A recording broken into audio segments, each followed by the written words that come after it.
जय हिंद। आज हम पढ़ेंगे chapter number third. Chapter number third का नाम क्या है? आप व्यू, इंग्लिश में बोलते हैं मैट्रिक्स। क्या बोलते हैं? मैट्रिक्स। इसके पहले वाले वीडियो में मैंने चैप्टर नंबर सेकंड को पूरा कंप्लीट करवा दिया था, आप जाके प्लेलिस्ट में देख सकते हैं। ठीक है, आज हम पढ़ेंगे चैप्टर नंबर थर्ड। इसके बारे में, मैट्रिक्स के बारे में पढ़ेंगे, इसके बेसिक जानकारी हासिल करेंगे। इसके बाद हम क्वेश्चन करेंगे और इसके ये खोज क्यों की गई, इसका रीजन क्या है, इसके सब A to Z स्टेप और ये कितने प्रकार के होते हैं, कैसे क्या होता है, इसके बारे में आज हम डिस्कशन करेंगे। चलिए, आव्यूह। आव्यूह शब्द क्या है? आव्यूह इंग्लिश में क्या बोलते हैं? मैट्रिक्स।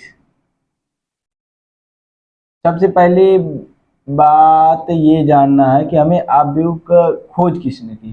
क्या आव्यूह की खोज किसने की है? चलिए देखते हैं। आव्यूह की खोज हम हमारे पास जे एंड जे, क्या जे साइल सेक्टर, साइल वेक्टर ने की थी। वेस्टर, साइल वेस्टर ने की थी। कौन? जे साइल वेस्टर ने कब की थी? 1850 ईस्वी में।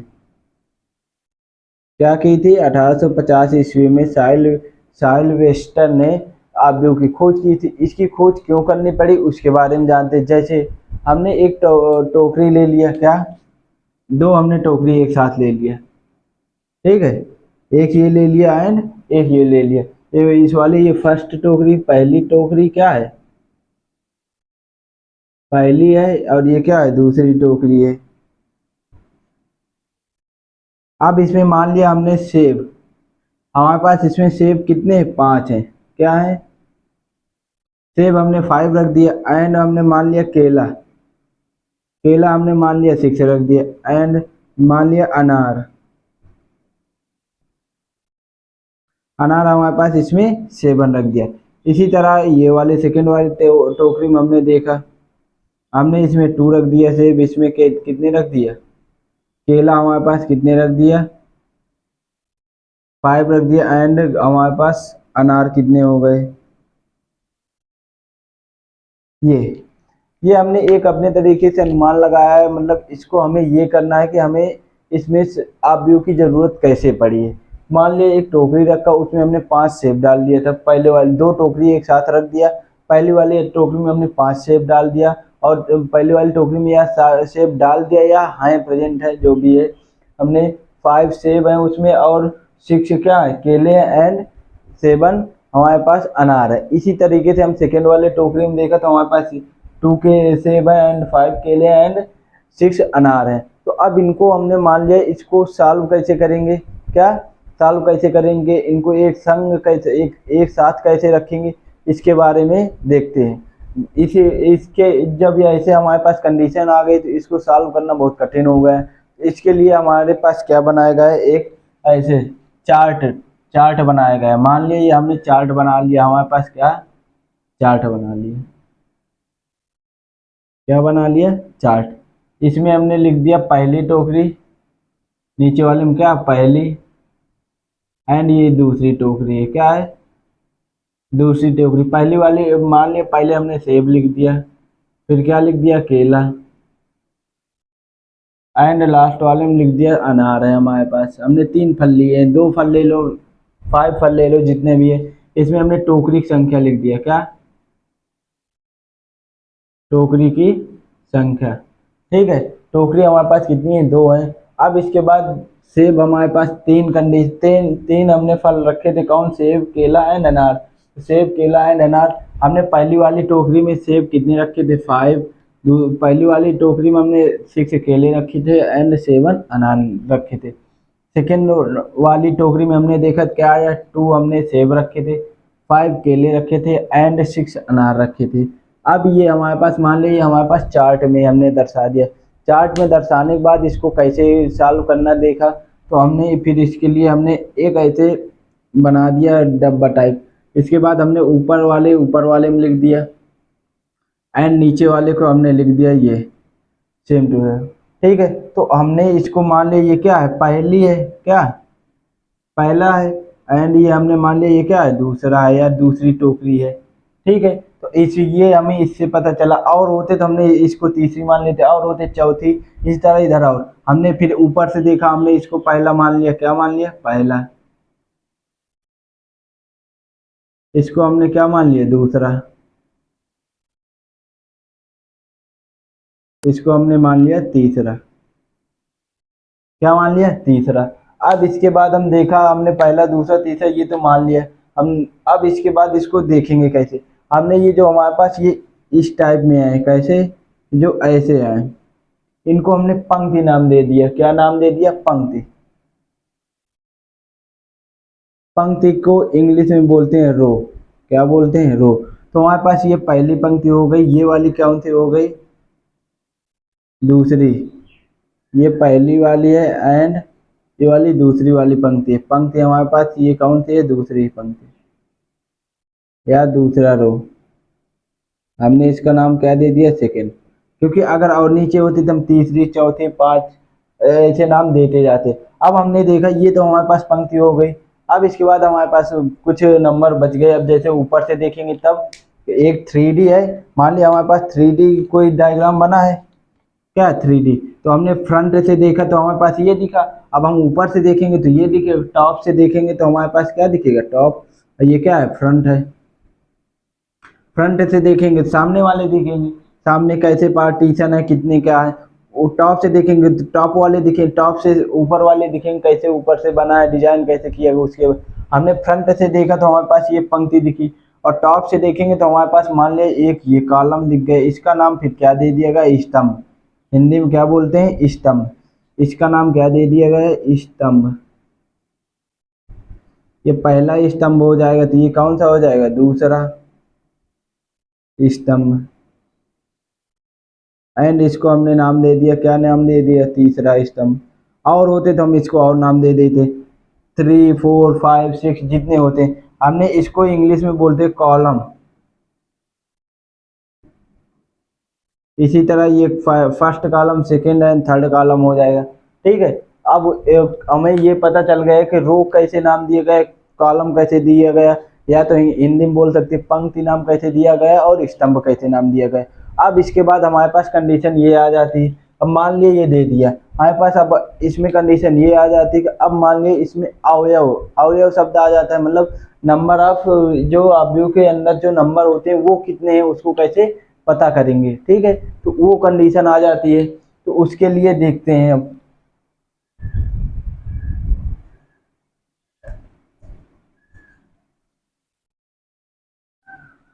अब देखेंगे अवयव कैसे, जो अंदर लिखे होते हैं सारणी के उनको हम क्या बोलते हैं, अवयव। ये जो जैसे 6 7 8 कुछ भी लिख दो, 2 4 एंड 1 एंड 3 5 7 ये लिख दिया, ये क्या है, अवयव है।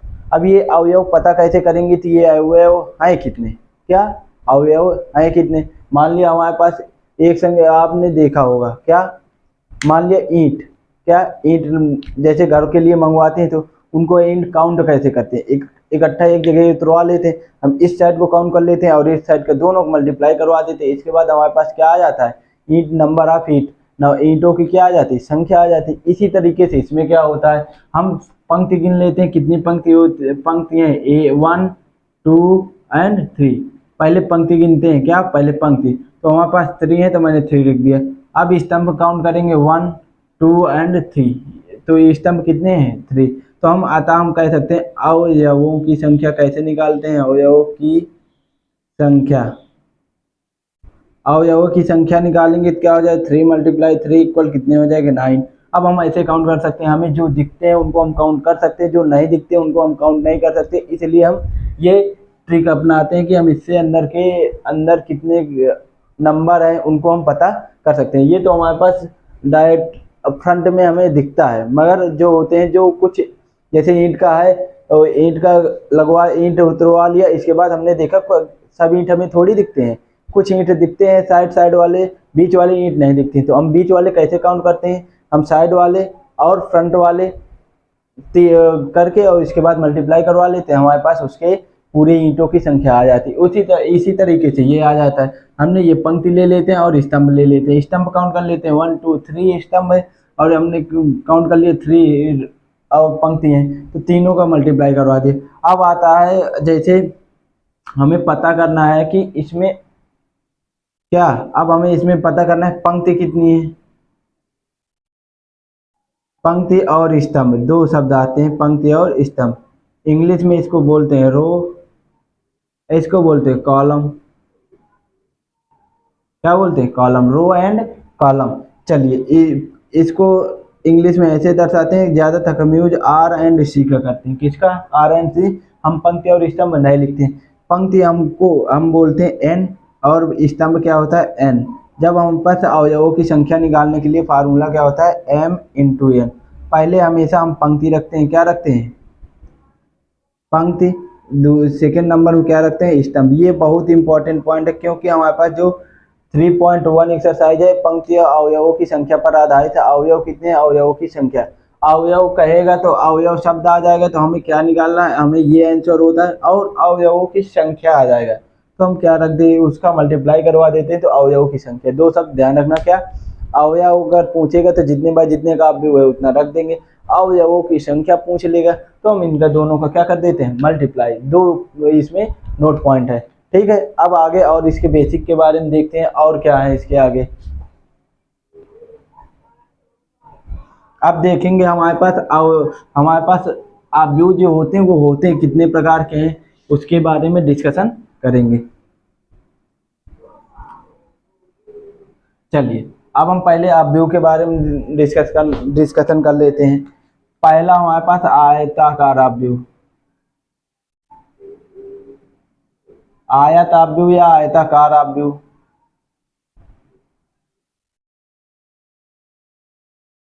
अब ये अवयव कैसे होता है इसको देखते हैं। जैसे हम पढ़े होंगे हाई स्कूल में, 9th में ये पढ़ा होगा। ये क्या होता है? आयत। मतलब क्या होता है? इसमें आमने और सामने की साइड क्या होती है? इक्वल। और ये सामने की साइड और ये साइड क्या होती है? इक्वल। ये समझ में आई बात? जैसे मैंने लिख दिया 2 3 एंड 4 लिख दिया, एंड 5 6 एंड 7। अगर मैं आपसे पूछ लूँ ये कौन सा अवयव है? आयताकार अवयव। क्यों? क्योंकि हम इससे देख सकते हैं, इससे कंपेयर करवा सकते हैं। हमारे पास ये कौन सा अवयव? आयताकार। अब इसमें कंडीशन ये आ जाती है, इसमें पंक्ति और स्तंभों की संख्या बताओ। तो कैसे? सबसे पहले हम पंक्ति गिनते हैं। पंक्ति कौन सी होती है? जो लेटी होती है। तीर के निशान मैं बता दे रहा हूँ, इसको हम बोलते हैं पंक्ति। क्या बोलते हैं? और जो ऐसे खड़े होते हैं उनको क्या बोलते हैं? स्तंभ। ये नोट पॉइंट जरूर ध्यान रखना। जो तीर के निशान के अकॉर्डिंग लेटे होते हैं उनको हम बोलते हैं पंक्ति, जो खड़े होते हैं उनको क्या बोलते हैं? स्तंभ। अब हमारे पास पंक्ति की संख्या पहले लिखते हैं, तो हमने देखा ये एक ये लेटी है, एक एंड ये, तो कितनी हो जाएगी? 2। अब हम स्तंभ काउंट करेंगे। स्तंभ मतलब क्या होता है? खड़े जो हमने तीर 1 2 एंड 3 किया, तो एक स्तंभ ये है, 2 एंड 3।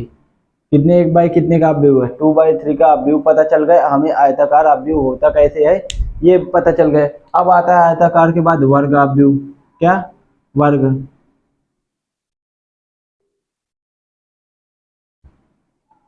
अब ये वर्ग अवयव क्या होता है? वर्ग का मतलब क्या होता है? जिसकी चारों साइड क्या होती है? इक्वल। ये एंड ये एंड ये एंड ये, क्या? जिसकी चारों साइड इक्वल होती है। इसी तरह इसमें क्या होता है? वर्ग अवयव। इसमें अवयवों की संख्या जो होती है वो, मतलब यहाँ ये कह सकते हैं पंक्ति और स्तंभ की संख्या सेम होती है, उन्हें हम क्या बोलते हैं? वर्ग अवयव। कैसे? एग्जाम्पल देकर समझिए। चलिए, जिसमें अवयवों की संख्या सेम होती है। जैसे मैंने एक एग्जाम्पल दे दिया, पंक्ति और स्तंभ की संख्या। देखिए एक पंक्ति एंड 2, तो 2 लिख दिया, एंड 1 एंड 2, ये क्या हो जाएगा? एक वर्ग अवयव। एक और एग्जाम्पल देखते हैं, ऐसे 1 2 3 4 5 6 7 8 9, ये मैंने दे दिया। अब इसमें पंक्ति काउंट करोगे 3 है, 1 2 एंड 3।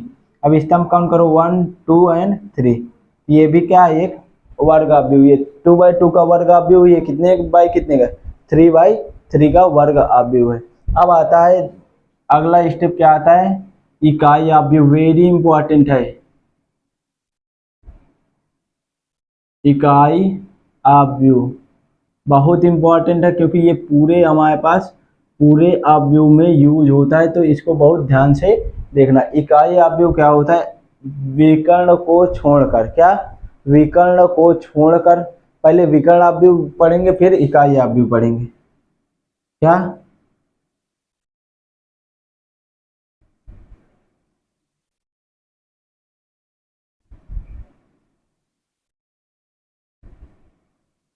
अब हमें पता होता है विकर्ण क्या होता है। जैसे मैंने एक रेक्टेंगल बना दिया या कुछ भी बना दिया, इसको डाल देते हैं, इसको क्या बोलते हैं, विकर्ण। इसको, ये जो हमारे पास है इसको क्या बोलते हैं, विकर्ण। क्या बोलते हैं, विकर्ण। जैसे ये हमने क्या रेक्टेंगल से समझा, जैसे एक ऐसे ऐसे डाल दो, ये भी क्या है, विकर्ण। अब आपसे ये पूछ ले कोई, रेक्टेंगल, आयत या पैरेललोग्राम में विकर्ण की संख्या कितनी होती है, क्या, विकर्ण की संख्या। इसमें हमेशा दो विकर्ण होते हैं। कितने विकर्ण होते हैं, एक तो ये वाला होता है एंड एक ये वाला होता है। तो बता सकते हो कि आप विकर्ण कितने होते हैं, दो होते हैं। अब आप आते हैं विकर्ण आव्यूह। विकर्ण आव्यूह क्या होते हैं, जैसे मैंने जो विकर्ण में नंबर क्या होते हैं, सेम होते हैं, क्या, विकर्ण में नंबर सेम, विकर्ण में मैंने नंबर सेम रख दिया एंड इसको लिख दिया।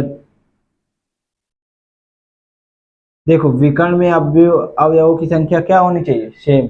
चाहे ये अब विकर्ण में सेम हो, चाहे मान लिया ये वाला भी हो जाए, तो या तो ये भी सेम हो, क्या होती है वो, विकर्ण अवयव होता है। ठीक है, अब देखते हैं हम विकर्ण अवयव, तो हमें पता चल गया। अब हम पढ़ेंगे इकाई अवयव। इकाई अवयव क्या होता है, मैंने कहा विकर्ण को छोड़कर शेष अवयवों की संख्या शून्य होती है, क्या, शून्य होती है, वो हमारे पास इकाई अवयव होता है। हमारे पास 2/2 का भी इकाई अवयव, 3/3 का होता है, 4/4 का होता है। तो हमें जरूरत पड़ती है 2/2 की एंड 3/3 की।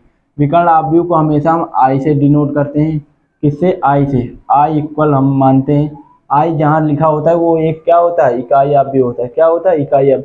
इकाई अवयव को हम आई से दर्शाते हैं। ठीक है, इकाई मतलब यूनिट, यूनिट मैट्रिक्स। ठीक है, क्या हो जाता है, यूनिट मैट्रिक्स क्या होता है, जैसे मैंने लिख लिया। मैंने अब बात किया था इकाई अवयव क्या होता है, 0 1 0 1 0 एंड 0 1। ये हमारे पास क्या होता है, इकाई अवयव। क्या होता है, इकाई अवयव कितने बाई कितने का, 2/2 का। और एक 3/3 का बता दूं, क्योंकि ये बहुत ही यूज होने वाले हैं आगे। 0 1 0 0 0 1 हमारे पास 3/3 का अवयव है। ठीक है, अब इसको याद कैसे रखोगे कि ये 2/2 का मतलब, इसको देखिए फर्स्ट वाले में शुरू में ए रख देना, चाहे 2/2 का हो चाहे 3/3 का। फिर इसके बाद जितने ही वाले पंक्ति में हो उसमें 0 लगा देना। एक पंक्ति हम ले रहे हैं तो एक। अब इसके बाद इस एक को यहाँ खचका देना, इस 0 को यहाँ कर देना। देखो मैंने क्या किया, इस एक को यहाँ लिख दिया, इसको यहाँ, ये हमारे पास ये आ गए। अब इसी तरह 3/, 2/2 का तो हम याद कर लेंगे, 3/3 का कैसे रखेंगे वो देखिए। हमने ये एक मैंने कहा रखना, इसके बाद 3 का रखना है, तो 1 2 3, ये 3 आ गए, मतलब जो दो हैं उनको 0 रख देना। इस एक को फिर यहाँ खिसका देना, तो ये वाला 0 इधर आ जाएगा। ये वही किया, ये इस एक को यहाँ रख दिया, ये वाला 0 यहाँ आ गया, ये वाला 0 में कोई चेंज नहीं। अब इस एक को और एक बार इसमें खिसका दिया लास्ट वाले में, तो ये वाला 0 यहाँ आ गया, और ये सेम टू सेम है। ठीक है, या तो ऐसे याद कर सकते हो। ये जो विकर्ण होता है, क्या होता है, विकर्ण डायगोनल, ये हमारे पास क्या होता है, एक होना चाहिए। क्या होना चाहिए, यूनिट एक होना चाहिए। हमारे पास क्या होता है, इकाई अवयव और विकर्ण अवयव। इसके बाद हमने अवयवों की संख्या देखी। मैंने इम्पोर्टेंट, आपको आयताकार अवयव मिल जाता है, वर्ग अवयव मिलता है, इकाई अवयव होता है, और एक विकर्ण अवयव, ये मिल जाते हैं। कभी कभी डिफाइन भी पूछ लेता है, इसके बारे में मैंने बेस से बताया है। ठीक है, अब स्तंभ और पंक्ति एक बार दोबारा बता देता हूँ। स्तंभ क्या होते हैं, जैसे कोई भी नंबर हमारे पास खड़े होते हैं, क्या, खड़े। जैसे ये वाला हमारे पास है, तो ये हमारे पास क्या होता है, स्तंभ। इसको हमें इंग्लिश में बोलते हैं कॉलम। और ये हमारे पास क्या होता है, पंक्ति। हिंदी में क्या बोलते हैं, पंक्ति। एंड इंग्लिश में बोलते हैं रो, क्योंकि हम ज़्यादातर इंग्लिश है का फर्स्ट लेटर यूज करते हैं जब हम मैट्रिक्स को सॉल्व करते हैं। ठीक है, अब इसके बाद हम अगले लेक्चर में हम मिलेंगे। हम इसके अगले वाले लेक्चर में हम इसके चैप्टर के साथ मिलेंगे और इसके क्वेश्चन करेंगे, बेसिक से करेंगे। A to Z क्वेश्चन बहुत ही सरल तरीके से करेंगे, कोई डाउट नहीं रहने दूंगा। ठीक है, अगर कोई भी डाउट हो तो आप कमेंट में ज़रूर बता देना। जब तक अभी तक हमने क्या क्या पढ़ा, आयताकार अवयव, फिर इसके बाद हमने यहाँ पढ़ा था विकर्ण अवयव, फिर इसके बाद स्तंभ, कॉलम, इसके बारे में, वर्ग अवयव के बारे में, इकाई अवयव, इसके बारे में डिस्कशन किया। अब एक मेन पॉइंट आता है, उसके बारे में डिस्कशन करेंगे। एक मेन पॉइंट क्या आता है हमारे पास, अवयव। अवयव को हमारे पास हम दर्शाते कैसे हैं, ये हमारे पास अवयव कितने बाई कितने का, हमें इसको क्या होता है, हमारे पास 3.1 में जो है हमारे पास आप व्यू हमें रचना करनी होती है, अपने आप आप व्यू बनाना होता है, उसके बारे में डिस्कशन करते हैं। ये बहुत ही इंपॉर्टेंट पॉइंट है, ठीक है, इंपॉर्टेंट पॉइंट है। इससे हमारे पास क्या आता है, 1 नंबर का क्वेश्चन मल्टीपल चॉइस में पूछा जाता है। इसलिए मैं बहुत पहले हम बेस जान लेंगे तो हम जब क्वेश्चन करेंगे तो और आसानी से आ जाएगा, ठीक है। चलिए देखते हैं। हमारे पास मान लीजिए हम आप व्यू को हम मानते कैसे हैं, हमारे पास पहले ए से डिनोट करते हैं, ये डैश डैश ये हमारे पास चलता रहता है। इसी तरीके से ये ए डिनोट करते हैं, ये डैश डैश चलता रहता है एंड ए डैश डैश। इसी तरीके से ये नीचे भी चलता रहता है, इसका कोई फिक्स नहीं होता, ठीक है, ये ऐसे चलता रहता है।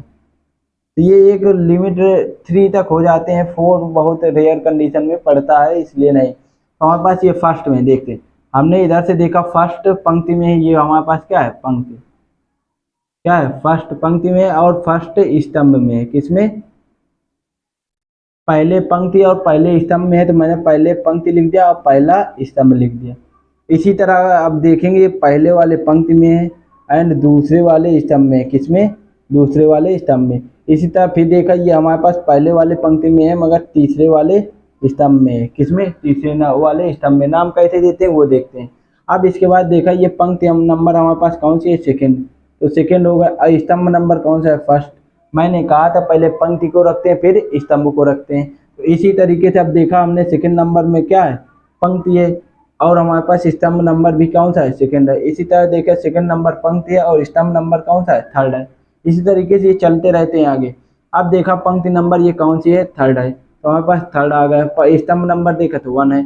इसी तरह पंक्ति नंबर देखा 2 है, स्तंभ नंबर देखा तो क्या, पंक्ति नंबर देखा थर्ड है, स्तंभ नंबर देखा 2 है। अब इसी तरह लास्ट वाले देखा पंक्ति नंबर हमारे पास 3 है और स्तंभ नंबर क्या है हमारे पास 3 है। ये या तो इसको ऐसे मैंने बता दिया बहुत सरल तरीके से ये नाम कैसे रखे जाते हैं, ठीक है। अब हमारे पास कंडीशन क्या आ जाती है, ये हमारे पास आ गया है। अब इसके बाद हमारे पास कभी ये पूछ लेता है, कहता है कि हमें आप व्यू की रचना करनी है। आप व्यू की रचना कैसे करते हैं उसके बारे में देखते हैं, ठीक है।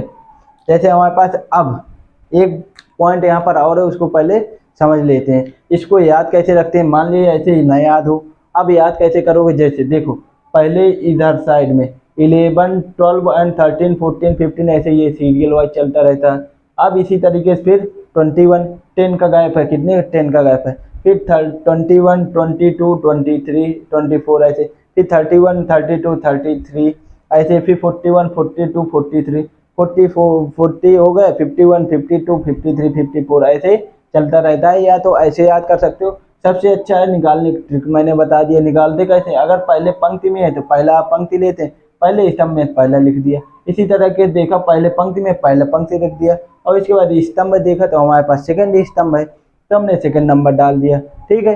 तो ये दोबारा देख लेते हैं। हम सबसे पहले पंक्ति लिखते हैं, क्या लिखते हैं, पंक्ति, और दूसरे फिर सेकंड नंबर में क्या लिखते हैं, स्तंभ। ये दोबारा देख लीजिए। अब पंक्ति को हम m से दर्शाते हैं और स्तंभ को n से दर्शाते हैं। और एक कंडीशन और होती है, पंक्ति को हम i से भी दर्शाते हैं, पंक्ति क्या होती है, j से। ये वाली कंडीशन कब होती है, ये दोनों कंडीशन जब हमें अवयवों की संख्या या कोट निकालने के लिए कहता है, क्या, अवयवों की संख्या या क्या कह दे, कोट निकालो, तब हम m इंटू एन का प्रयोग करते हैं। किसका, m और n का। जब हमारे पास क्या कह दे, आप व्यू की रचना कीजिए, क्या, आप व्यू की रचना करना है, क्या करना है, रचना करना है या रचना कीजिए। जो मतलब नया आप व्यू हमें बना के दिखाइए। हम ये आई कमांड दे रहे हैं, इसमें से हमें पास ये आप व्यू बना के आप दिखा सकते हैं। तो हमारे पास हम किसका प्रयोग करते हैं, आई और जे का। कैसे, जैसे हमने दे दिया, मैंने एक क्वेश्चन जैसे मैंने अपने अकॉर्डिंग एग्जाम्पल ले लिया, क्या ले लिया, एग्जाम्पल। हमारे पास क्या दिया है, हमने i इक्वल लिख लिया 4, 2 1 लिख लिया, क्या लिख लिया 1, और j इक्वल लिख दिया 2 लिख दिया, और हमने आप व्यू बना के रख लिया, क्या, आप व्यू हमने बना के रख लिया 11 एंड 12। इसके हिसाब पर नंबर लिख ले रहे हैं डायरेक्ट, ठीक है। नंबर 5 6 7 8 5 6 और 9 5 8, ये है। अब हमें पता करना है इसमें से कौन सा नंबर है ये ऑब्लिक वाला है। तो हमने ए बराबर हमारे पास क्या होता है आई एंड जे। हमने ए बराबर आई हम पहले लिखते हैं, आई ये आ गए, जे बाद में लिखते हैं ये। तो हमारे पास ए12 हमारे पास इसके अकॉर्डिंग देखा तो हमारे पास आंसर क्या है, ए12 का आंसर क्या आ जाएगा 6। जैसे और इसी तरीके से क्वेश्चन दे दिया मैंने, आई का मान चेंज कर दिया 3 दे दिया, इसका 2 दे दिया। अब इसको कैसे निकालोगे, तो इसी तरीके से आई एंड जे में रखना है। आई की वैल्यू कितनी दी है 3, जे की वैल्यू 2 दी है। तो इसके अकॉर्डिंग हमने देख लिया 32 हमारे पास कहाँ था, यहाँ पर। तो नीचे वाले पंक्ति में 32 कहाँ आएगा, ये। तो हमारे पास इसकी वैल्यू कितनी है 9। इस तरीके से ये हमारे पास आई और जे मान निकालने में काम आते हैं। ठीक है, अब हम इसके बेसिक के बारे में बहुत सारे डिटेल से पढ़ लिए हैं। इसके बाद हमने आप व्यू के बारे में पढ़ लिया, आप व्यू कितने टाइप के होते हैं मैंने मेन 4-5 बता दिए हैं। ठीक है, इसके बाद मैंने बेसिक बताए। अब इसके बाद जब हम आएंगे तो नए चैप्टर के साथ आएंगे और नए चैप्टर के क्वेश्चनों के साथ आएंगे, और बहुत ही इंटरेस्टिंग क्वेश्चन है। बहुत आसान तरीके से करेंगे, कोई चेंज बहुत आसान तरीके, ऐसा कोई ऐसा क्वेश्चन नहीं जो आपको समझ ना आए। ठीक है, अब हम नेक्स्ट लेक्चर में मिलेंगे, जब तक के लिए जय हिंद जय भारत।